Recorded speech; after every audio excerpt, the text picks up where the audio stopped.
Hello guys welcome back. So ఈరోజు మనం మాట్లాడేది డబుల్ హెడర్ ఉండే Sunday Dhamaal. First match Punjab versus RCB, second match MI versus CSK. First match గురించి చూద్దాం. ఈరోజు మంచి స్టార్ట్ వచ్చింది. పంజాబ్ బ్యాటింగ్ ఉండే, ఓపెనింగ్ పార్ట్నర్షిప్ ప్రియాంశ్ ఆర్యా ఇంకా ప్రభసిమ్రన్ సింగ్ ఇద్దరు బాగా ఆడిన్. బట్ దాని తర్వాత శ్రేయస్ అయ్యర్ వచ్చిండు, క్యాచ్ అవుట్ అయిపోయాడు. సో వీళ్ళ ముగ్గురు వికెట్లు కూడా ఫస్ట్ ఇద్దరు అయితే కృణాల్ పాండ్యా తీసిండు, అల్టిమేట్ కమ్బ్యాక్. అప్పటికి క్రూజింగ్ స్టేజ్లో ఉండే పంజాబ్, ఆ పవర్ ప్లే మంచిగా వెళ్ళినాక. బట్ కృణాల్ వచ్చిండు, ఇద్దరిది వికెట్స్ తీసిండు ఓపెనర్స్. దాని తర్వాత అయ్యర్ది కూడా క్యాచ్, జబర్దస్త్ క్యాచ్ పట్టిండు రొమారియో షెఫర్డ్ బౌలింగ్లో. అలానే ఈరోజు లియామ్ లివింగ్స్టన్ డ్రాప్ అయిండ్. ఫైనలీ ఆర్సీబీ టీం నుంచి కాల్ అయితే తీసుకున్నారు. ఇంకా మిడిల్ ఆర్డర్ చూస్తే కూడా జాష్ ఇంగ్లీష్ ఒక చిన్న స్టార్ట్, 29 రన్స్. నిహాల్ వడేరా మొన్న హీరో ఉండే, ఈరోజు 0, జస్ట్ 6 రన్స్ కొట్టిండు. 6 balls 5 runs. ఇంకా కింద శశాంక్ సింగ్ 33 balls 31 runs. అంటే ఇలాంటి స్టేజ్లో వచ్చి అట్లీస్ట్ ఈరోజు 33 balls 45 runs కొట్టిన, ఒక 10 runs ఎక్కువ కొట్టిన, 10-15 runs, 157 టార్గెట్, 170 దాటుతుండే. మేబీ ఏమైనా ఛాన్స్ క్రియేట్ చేయడానికి ఛాన్స్ ఉంటుండే పంజాబ్కి. బట్ ఈరోజు అదేం లేకుండే. స్టాయినిస్ వచ్చి అవుట్ అయిపోయాడు. మళ్ళీ స్టాయినిస్ బ్యాటింగ్లో అంత పర్ఫార్మెన్స్ వస్తలే లాస్ట్ ఇయర్ ఉన్నట్టు. Marco ఎన్సన్ 20 balls 25 runs, decent score ఉండే. ఇంకా బౌలింగ్కి వచ్చేస్తే ఇటు ఆర్సీబీ కృణాల్ 2 వికెట్లు తీసిండు, సుయేష్ శర్మ 2 తీసిండు, 1 వికెట్ రొమారియో షెఫర్డ్.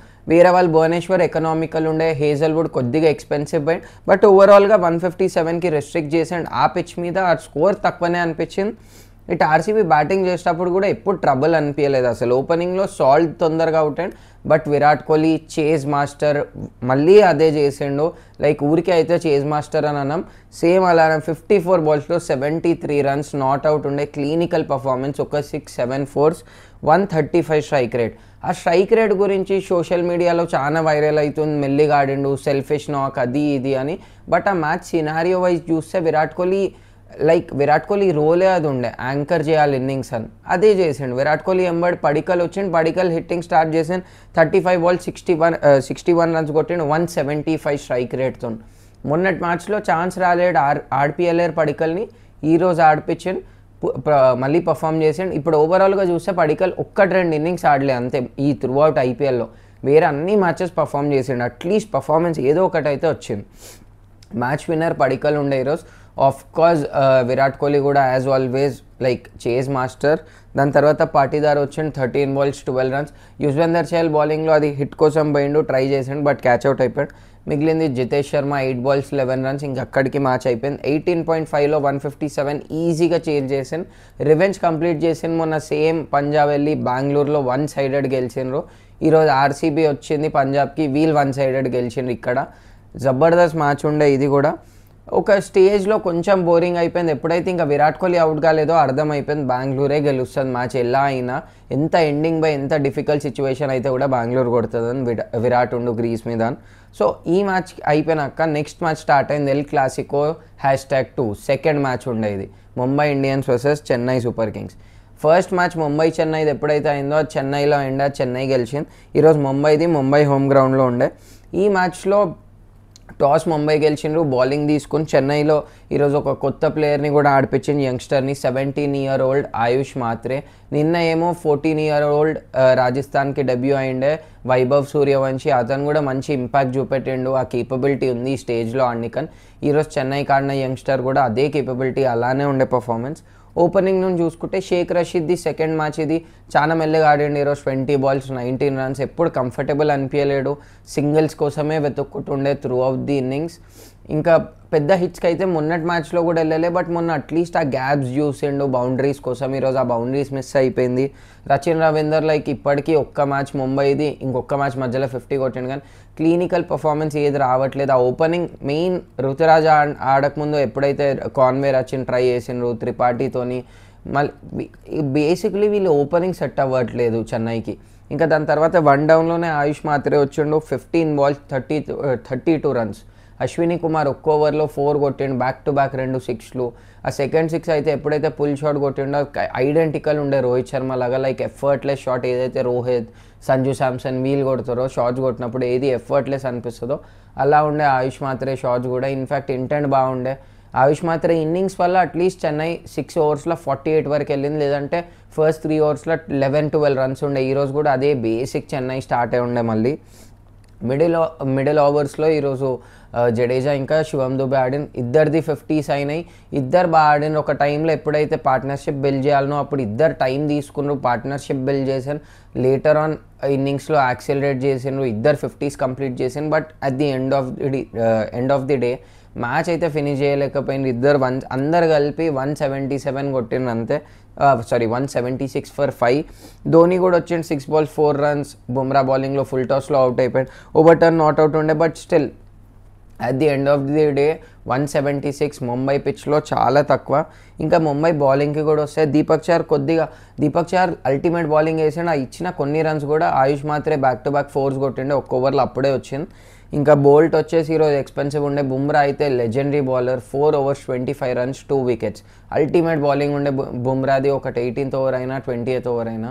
ఎప్పుడైతే అశ్విని కుమార్ 24-25 runs ఇచ్చిండో దాని నెక్స్ట్ ఓవరే వచ్చి ముంబైని మళ్ళీ కంబ్యాక్ చేయించిండు. దూబే వికెట్ తీసిండు అదే ఓవర్లో. 3-4 runs ఇచ్చిండు ఆ ఓవర్లో బుమ్రా జస్ట్. ఇంకా దాని తర్వాత విల్ జాక్స్ ఒకటే ఓవర్ వేసిండు. హార్దిక్ కూడా ఈరోజు 2 overs వేసిండు. తెలీదు రీజన్ ఏందో. మేబీ హార్దిక్ అశ్విని కుమార్ ఓవర్ వేసి ఉంటే ఇంకా 176 కంటే ఇంకా తక్కువ అవుతుండేమో చెన్నై స్కోర్ అని నేను అనుకుంటున్నాను. అక్కడ ట్రిక్ మిస్ చేసాను. But at the end of the day మళ్ళీ ముంబై బ్యాటింగ్ స్టార్ట్ అయినప్పుడు ఎలా చెప్పాను నేను, ఆ పిచ్ మీద 200. ఆ పిచ్ మీద లైక్ 2023 నుంచి లీస్ట్ డిఫెండెడే 206. చెన్నై కొట్టింది 176. 30 runs ఇక్కడనే షార్ట్ ఉంది. సో అది ఇక్కడ డిఫెండ్ అవుతుందని అయితే అనిపించలేదు. ఎందుకంటే ముంబై వేసేటప్పుడే బౌలింగ్ సెకండ్ హాఫ్లో డ్యూ ఆల్రెడీ అనిపిస్తుండే వచ్చేసిందని. ఇంకా చెన్నై స్టార్టింగ్ నుంచే డ్యూ ఉండే, డిఫికల్టీ ఇంకా ఎక్కువ ఉండే. సో ఓవరాల్గా చెన్నై బౌలింగ్ స్టార్ట్ అయినాక కూడా రికల్టన్ వచ్చిండు ఓపెనింగ్. రికల్టన్ ఇంకా రోహిత్ శర్మ. Rickelton 19 balls 24. ఒకటి ఖలీల్ అహ్మద్ బౌలింగ్లో ఎల్బీ ఛాన్స్ ఉండే, ఎల్బీ అవుట్ ఉండే, ఎంపైర్ కూడా నాట్ అవుట్ ఇచ్చిండు. వీళ్ళు కూడా పెద్దగా అపీల్ చేయలే, నా రివ్యూకి వెళ్ళలే. అది రియల్ టైంలో అయితే డౌన్ ది లెగ్ సైడే అనిపించింది బాల్, బట్ స్టిల్ అవుట్ ఉండే. రివ్యూ మిస్ అయిపోయింది, అక్కడ ఛాన్స్ మిస్ అయిపోయింది చెన్నైకి. మళ్ళీ రోహిత్ శర్మ ఈజ్ బ్యాక్. ఎప్పుడు పెద్ద మ్యాచ్లో పర్ఫార్మెన్స్ కావాలి, ఇన్ని రోజుల నుంచి ఆడలేడు. హైయెస్ట్ 23-24 ఉండే మొన్నటి వరకు. ఫైనలీ ఈరోజు 76 not out, 45 balls, 6 sixes, 4 4s, 168 strike rate. Like ఒక్కసారి కూడా ట్రబుల్ అనిపించలేదు. ఉట్టి స్టార్టింగ్లో కొద్దిగా అనిపించింది, దాని తర్వాత ఎప్పటి నుంచి అయితే హిట్టింగ్ స్టార్ట్ చేసాడు. ఇంకా అక్కడ నుంచి నో లుకింగ్ బ్యాక్, మొత్తం మ్యాచ్ కంప్లీట్ చేసాడు. ఎప్పుడైతే ముంబైకి విక్టరీ పక్కా అవసరం ఉండేనో ఆ రోజు రోహిత్ శర్మ స్టెప్ ఇన్ చేసాడు, మ్యాచ్ గెలిపించండి వాళ్ళకి. మధ్యాహ్నం మ్యాచ్లో విరాట్ కోహ్లీ గెలిపిస్తే ఈవినింగ్ మ్యాచ్లో రోహిత్ శర్మ. ఇద్దరు లెజెండరీ ప్లేయర్స్ ఇండియాకి, ఇద్దరు వాళ్ళ రెస్పెక్టివ్ టీమ్స్కి మ్యాచెస్ గెలిపించాను. అలానే సూర్య 30 balls 68 runs. లైక్ సూర్యది కూడా క్లినికల్ సూర్యకుమార్ యాదవ్ బ్యాటింగ్ అనుకోవచ్చు ఇది. సూర్య ఇలానే ఆడతాడు, ఈరోజు మళ్ళీ చూపెట్టిండు ఇంకా సూర్య ఉండు అని. మొన్నటి వరకు ఇలాంటి ఇన్నింగ్స్ రాలే, బట్ ఈరోజు మళ్ళీ అదే సూర్యకుమార్ యాదవ్ ఇన్నింగ్స్ వచ్చింది. బౌలింగ్ నేను చూసుకుంటే కొన్ని క్యాప్టెన్సీ కాల్స్ కూడా MS ధోనివి, లైక్ అశ్విన్ ఎందుకు తీసుకుంటే ఈరోజు అర్థం అవ్వలేదు. Okay Ashwin at the end of the day 4 overs 25 runs అని నాకు అనిపించింది. ఎందుకో అశ్విన్ని రోహిత్ శర్మ అటాక్ చేయడానికి బౌలర్ ఏదో ఇజ్జత్ ఇచ్చి వదిలేసిండు అన్నట్టు అనిపించింది. బట్ అటాక్ చేస్తుంటే అశ్విన్ని కూడా ఆ ఫిగర్స్ ఇంకా వేరేలాగా అనిపిస్తుండేమో. అశ్విన్ ప్లేస్లో మేబీ అంశుల్ కంబోజే బెటర్ ఆప్షన్ ఉండే. ఎందుకంటే ఆ సెకండ్ ఓవర్ ఎప్పుడైతే ఖలీల్ అహ్మద్ ఫస్ట్ ఓవర్ వేసి న్యూ బాల్తో సెకండ్ ఓవర్ జేమీ ఓవర్టన్ వేస్తుండే. అసలు రోహిత్ శర్మ ముందు జేమీ ఓవర్టన్ ఏం వేస్తాడు అసలు. అట్లీస్ట్ అంశుల్ కంబోజ్ ఉంటే మేబీ ఏమైనా ఛాన్స్ ఉంటుండే.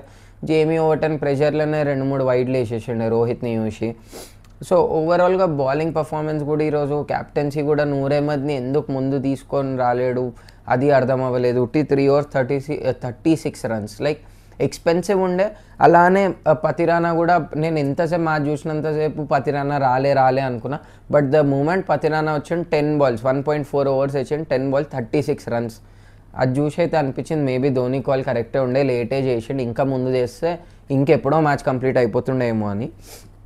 సో ఓవరాల్గా ఈరోజు ఈ సెకండ్ మ్యాచ్ అయిపోయినాక కూడా లైక్ చెన్నైది అయితే అయిపోయింది టోర్నమెంట్. ఇంకా మొత్తం 6కి 6 గెలిచి వీళ్ళు ఏదో క్వాలిఫై అవుతారు అవన్నీ ఉట్టి అనుకోవచ్చు, కానీ అది హైలీ ఇంపాసిబుల్.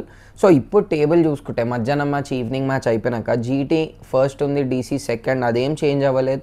RCB 5th నుంచి 3rd వచ్చింది, పంజాబ్ 4thలో ఉంది, LSG 5th.